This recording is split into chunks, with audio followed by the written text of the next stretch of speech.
Assalamualaikum warahmatullahi wabarakatuh.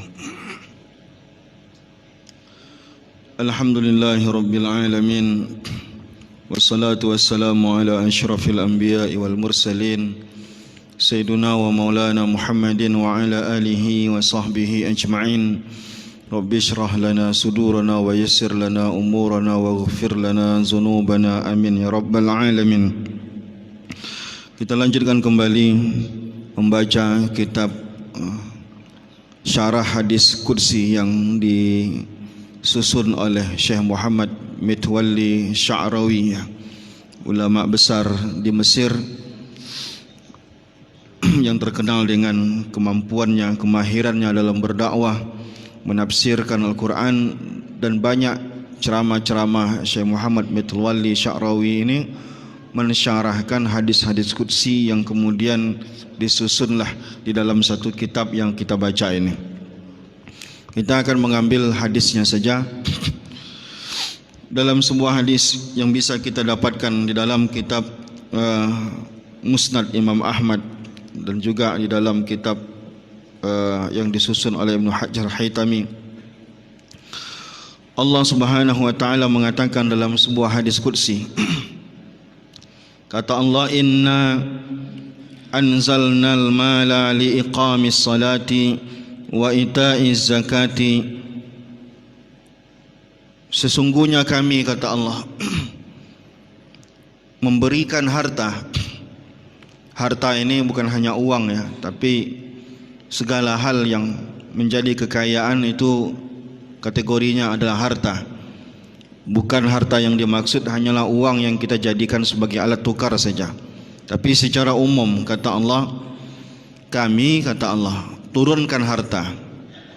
Atau bahasa lain, kami memberikan harta pada seseorang. Jadi Allah Subhanahu wa taala Maha Pemberi rezeki. Semua orang akan mendapatkan rezeki dari Allah Subhanahu wa taala ya.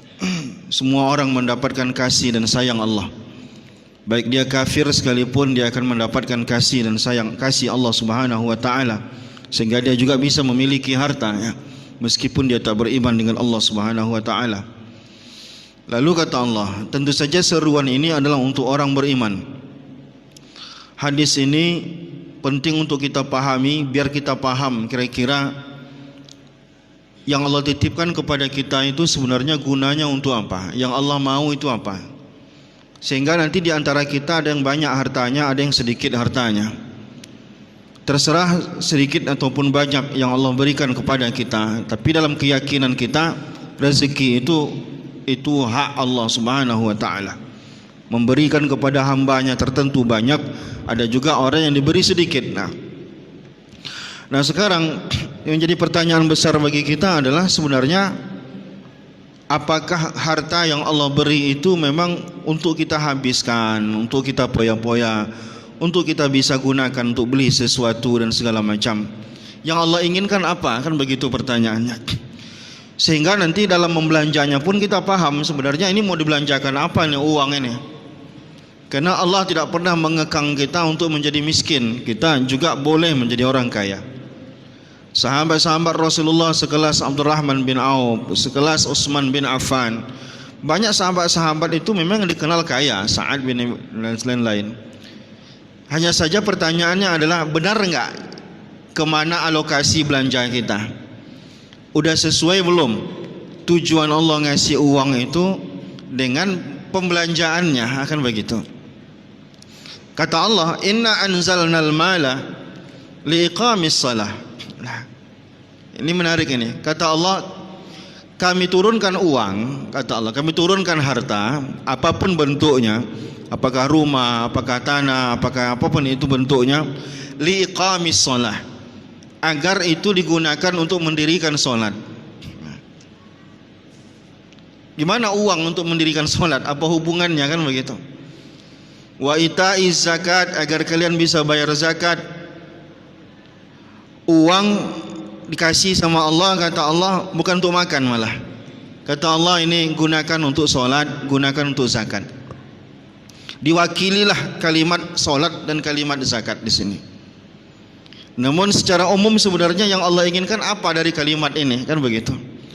Yang Allah inginkan dari kalimat ini wallahu a'lam. Namun kata ulama, yang Allah maksud adalah Allah kasih kita harta pada hakikatnya agar harta itu digunakan untuk mendekatkan diri kepada Allah. Itu sebenarnya. Maka modalilah solat kita, modalilah zakat kita, modalilah umroh kita, modalilah perbuatan-perbuatan baik kita, modalilah majelis ta'lim kita. Habiskan uang untuk itu. Itu yang Allah maksud. Jadi dari sini kita bisa paham kira-kira membelanjakan harta itu untuk apa. Jangan-jangan habis ke perut semua. Jangan habis di perut, habis untuk kemewahan, habis untuk jalan-jalan, sehingga sasaran utama uang itu Allah kasih ke kita itu enggak tercapai ya, tak tergunakan. Kita makan dengan harta itu agar kita bisa menegakkan tulang belakang kita dan kita bisa sholat dengan sempurna dan lain-lain. Nah, walau kana li ibni Adam wadin, kata Allah, seandainya ada orang punya satu lembah itu kan besar itu. Dalam hadis lain, nanti di sini tak dijelaskan. Dalam hadis lain disebutkan isi lembah itu emas semuanya. Satu lembah, satu danau, emas semua isinya. Seandainya kalian punya itu, kata Allah, la ahabba an yakuna ilaihi sanin, pastikan pengen punya yang kedua. Ini sisi lain dalam hadis ini. Pertama kata Allah, kami kasih kalian duit supaya duit itu dimodalin ibadah kalian itu. Modalinlah untuk berangkat haji, modalinlah untuk sedekah, modalinlah untuk belajar segala macam. Nanti seakan-akan Allah ingin katakan begitu, kan pasti sayang sama duit itu, pasti cinta kalian, muncul serakah duit itu. Bahkan kalaupun seandainya banyak uang, dan uang itu jika dibelikan ke emas, bisa satu lembah isinya emas semuanya, takkan cukup sama kalian. Nah, ini seakan-akan Allah ingin katakan kita takkan pernah puas. Seakan pernah puas. Walau kana lahu wadiyanin la habba an yakuna ilaihi masalisun. Kalaupun Allah kasih 2 lembah, pasti pengen 3. Bahkan besok mati pun hari ini kita pasti kalau bisa buka perusahaan baru. Tak pernah puas dengan apa yang Allah beri. Lalu kata Allah, wala yamla'u jawfa ibni Adam illa turab. Tak akan ada yang bisa membuat kalian puas, kata Allah. Tak akan ada yang bisa memenuhi mulut manusia. Allah gunakan mulut, jauf, rongga kita ini takkan pernah penuh. Takkan pernah penuh, maksudnya itu adalah kepuasan kita takkan pernah terpenuhi. Berapa banyak pun harta kita, takkan pernah ada sampai titik kita puas punya harta segitu.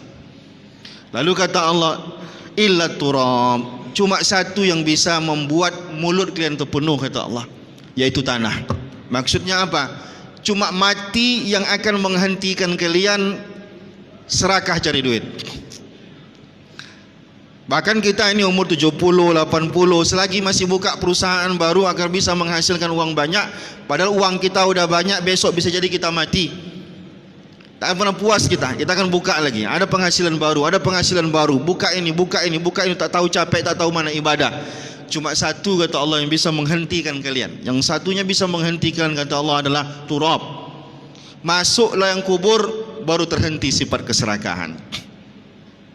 Jadi hadis kursi ini sebenarnya satu sisi Allah ingin ajarkan kita, satu sisi Allah ingin berikan kabar buruk pada kita. Yang ingin Allah ajarkan apa? Berapapun duit yang Allah kasih, ayo modali ibadah kalian. Jangan pelit. Kalau jalan-jalan aja habis duit banyak, tidak peduli. Tapi kalau udah masalah ibadah, ya, beli kendaraan untuk rutin ibadah, beli tiket untuk berangkat ke Mekah, agak malas kita mengeluarkannya. Kadang untuk akikahan, kadang untuk kurban setiap tahun aja agak rumit, agak sulit kita mengeluarkan duit. Tapi kalau lain daripada itu mudah bagi kita mengeluarkannya. Lalu kata Allah, hati-hati dengan uang. Uang itu membuat kalian serakah. Dan keserakahan itu tak akan pernah habis. Meskipun sakit parah, kita pasti serakah itu masih ada dalam diri kita. Kapan berakhir? Mati. Maka na'udzubillah, Allah contohkan, Allah abadikan dalam Al-Quran kisah Qarun. Qarun awalnya miskin, Dengan kemiskinannya dia suka membantu orang lain. Maka Nabi Musa terkesima melihat kesolehan daripada Qarun, sepupunya Nabi Musa alaihissalam. Maka Nabi Musa berdoa kepada Allah untuk memperkaya Qarun. Maka Allah berikan Qarun kekayaan yang tak pernah orang sekaya itu. Luar biasa kaya. Bahkan Allah mensifati kunci gudangnya saja Qarun itu harus diangkat oleh orang yang banyak yang bertubuh kekar. Apa yang terjadi setelah Qarun kaya? Orang menasihati Qarun agar dia bersedekah, agar Qarun ini menjadi orang soleh, karena Qarun melampaui batas. Dengan kekayaannya itu dia berpoya-poya, dengan kekayaan itu dia mabuk-mabukan, dengan kekayaan itu dia bermaksiat. Maka orang-orang menasihati Qarun. Bahkan orang menasihati Qarun, dulu engkau miskin, engkau suka bantu orang, sekarang udah kaya, bantulah orang. Apa kata Qarun? Innama utituhu ala ilmin indi. Aku yang cerdas cari duit, kata Qarun. Dengan ilmu pengetahuanku, aku bisa mampu menghadirkan uang.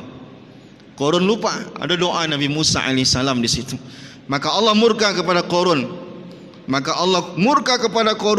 Allah tenggelamkan Qarun. Fa khasafna bihi wa bidarihil arda.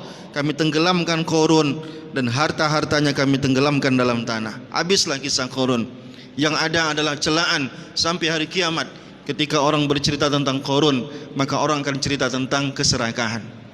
Maka keserakahan selalu akan berakhir buruk, dan hidup kita akan menjadi celaan sepanjang masa, karena orang akan selalu kenang keserakahan seseorang. Maka hadis ini menjadi peringat bagi kita. Semoga Allah jauhkan kita dari sifat-sifat keserakahan. Semoga Allah mampukan berikan kekuatan kita untuk mengeluarkan, membelanjakan harta, memodali ibadah kita dan mendekatkan diri kepada Allah Subhanahu wa taala. Assalamualaikum warahmatullahi wabarakatuh.